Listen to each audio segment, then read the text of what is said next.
तेरा तुझको अर्पण कार्यक्रम अंतर्गत कुल રૂપિયા 1,45,000ની મત્તાનો મુદ્દામાલ તેમના મૂળ માલિકને પરત કરતી સારોલી પોલીસ સુરત શહેર પોલીસ કમિશનર શ્રી તથા ખાસ પોલીસ કમિશનર શ્રી સેક્ટર 1 તથા નાયબ પોલીસ કમિશનર શ્રી જોન 2 અને મદદનીશ police commissioner Shri D division Surat શહેરના સારોલી પોલીસ સ્ટેશનમાં નાગરિકોના ગુમ ગેરવલ્લે થયેલ મોબાઈલ ફોન તેના મૂળ માલિકોને પરત કરવા સૂચના આપેલ, જે અંતર્ગત તેરા તુझको અર્પણ કાર્યક્રમનું આજરોજ સારોલી પોલીસ સ્ટેશન ખાતે આયોજન કરવામાં આવેલ હતું।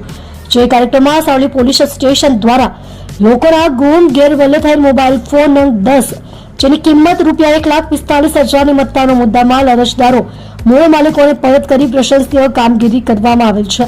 સદર કામગીરી પોલીસ ઇન્સ્પેક્ટર એસ.આર. વેકરિયા નાવના માર્ગદર્શન હેઠળ પોલીસ સબ ઇન્સ્પેક્ટર એસ.આર. રાણા નાવ તથા હેડ કોન્સ્ટેબલ પ્રકાશ કુમાર પ્રેમજીભાઈ તથા પોલીસ કોન્સ્ટેબલ વૈભવભાઈ પદમસિંહભાઈ નાઓએ ટીમ વર્કથી પ્રશંસનીય કામગીરી કરેલ છે।